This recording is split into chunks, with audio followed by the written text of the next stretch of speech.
just seemed like the last legislative session, we sort of didn't really address it, and maybe one of the problems was we really didn't have the gubernatorial leadership. If I'm not mistaken, the governor was there on the first day, and then he didn't show up again until the last day, and in the interim, they sort of were floundering around. They came up with these solutions. Many people tell me, Lieutenant Governor Dardenne, that the taxes that were passed were not done in a constitutional manner. Do you concur with that? That's one of the problems that we've got is the Chemical Association and now Energy has joined in the lawsuit challenging the vote that reduced the credit that those companies could take against their income tax. And that only passed with a majority vote. And the contention is it needed a 2/3 vote. If the court agrees, then that blows yet another hole in the budget. And you have to have strong gubernatorial leadership during a legislative session. There are clearly three branches of government. The legislature, as it should, operates independently. But the nature of the governor's office in Louisiana gives it great power and great influence over the legislative process. And that was completely lacking during this session. We saw what happened, and we see what happens when there's no real direction provided by the executive branch. I contend that he's really been on an 8-year campaign for president. We haven't seen a hands-on governor really his entire tenure as governor. So I think we're really lacking. And the legislature, you would think, would be able to maybe do some of these on their own. But the tradition in Louisiana has been for there to be a really strong governor that really has a lot of influence on what happens in the legislature. Well, that's right, and it was totally missing this session, and the legislature, I think, did what it could do. It was a very tough situation, and they did what they had to do to try and piece this budget together and call it balanced, but as we've been talking about, I'm just not sure that it is, and the SAVE Act was just one of the most embarrassing things I think I've ever seen in government, where they just pretended there was income coming in from an assessment on students as they pay their tuition that's never really paid, and then a credit on the back end that on the books let them say that higher education is being held harmless. You just can't budget like that. You can't continue to do those kind of tricks and smoke and mirrors and expect the public to have any confidence in itself. And a lot of this was really to maintain the favor of a guy named Grover Norquist, right? We wanted to make sure that he didn't say that we were raising taxes. Yeah, it was all premised on the governor's desire to make sure that he fulfilled his pledge not to raise taxes and not to raise revenue, when in fact that was happening. Right. So he had to get approval from Grover Norquist if this would be okay, which is really embarrassing when you think about it.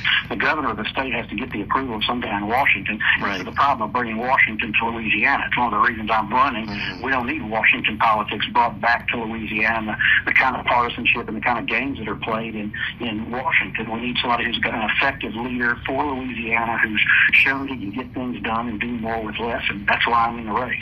And I think he's with Americans for Tax Reform, if I'm not mistaken, and someone who's been very influential on the presidential level, but as you say, unprecedented as far as that being involved really in Louisiana.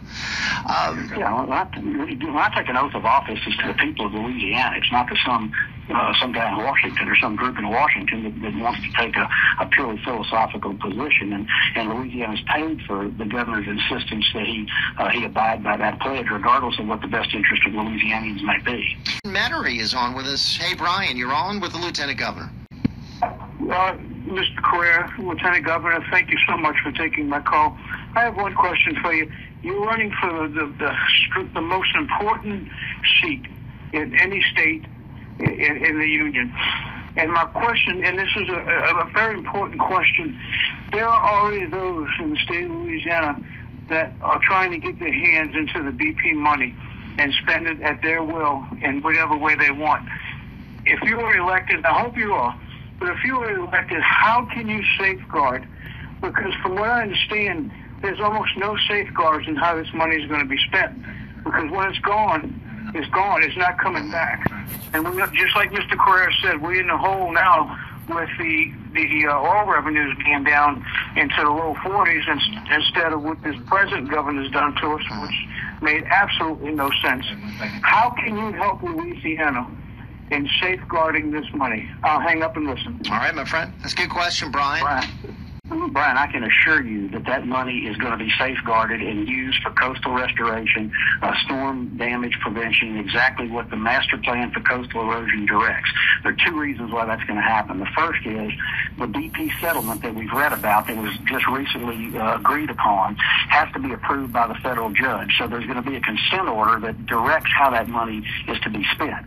To the extent that there's any wiggle room or flexibility in that order, I'm going to interpret it that it must be spent on coastal erosion. And as governor, you can rest assured that that money is going to go to the coast. This is our one opportunity to have a significant amount of federal dollars to help us get started on implementing the master plan. And I am 100% committed to making that happen. We're going to avoid any temptation to pick the pocket of those dollars to use for other purposes. I can assure you that. How many total dollars are we looking at here that could be going toward coastal restoration? It depends, and it's in the billions, and I can't give you the exact number, but you've got three primary sources that are already committed. The Restore Act, which Congress has already enacted, that's going to give us a significant billion dollars plus worth of money. What's called the Go Mesa dollars, which is the offshore oil revenue beyond the 3-mile limit that Louisiana should have been getting for the past 75 or 80 years, but we haven't been getting it, and hopefully that is going to come our way. The president didn't include it in his budget, but I'm hoping that our delegation is going to get that put back in.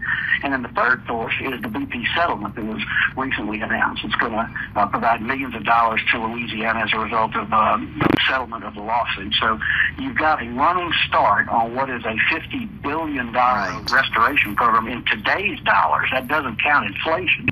But obviously this is all going to take place over a period of time. You're not going to spend all the money at once. You're not going to do all the projects at once. But the good news is we're going to be able to get started. I mean, I am 100% committed to using those revenue sources exclusively for coastal erosion. It is a great opportunity to deal with an incredibly important issue and something that I think could be devastating if we don't do anything about it, correct? Well, we lose a football field of land about every hour in Louisiana, and that's been the case for decades now. And we've literally seen Louisiana's coastline disappear. It's going to continue to disappear if we don't start building land by dredging and by redirecting through diversion some of the Mississippi's waters. And that's what is well built into that plan is some added hurricane protection and doing something to try and secure the land that we have not already lost.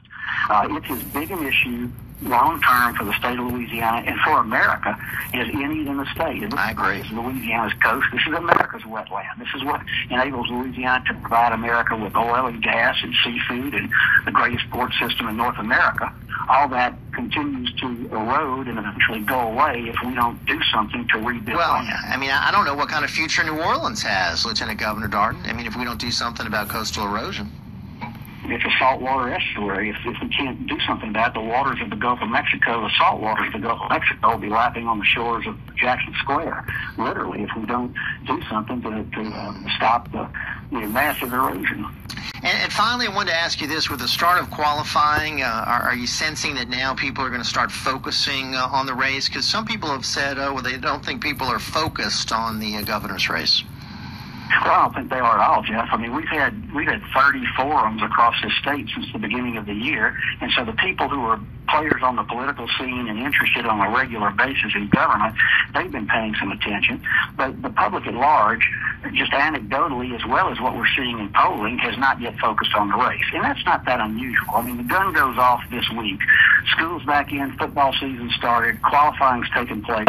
I think over the course of the next month and a half, you're going to see a focus on the race and on politics in general, the way Louisiana usually gets interested. So we're looking forward to that. We've saved the money we've raised to be able to run advertising across the state at a time when people are paying attention and looking forward to getting into the heat of the debate. Well, I look forward to having you on regularly, Lieutenant Governor, and I want to thank you so much for joining us today. It was a great discussion.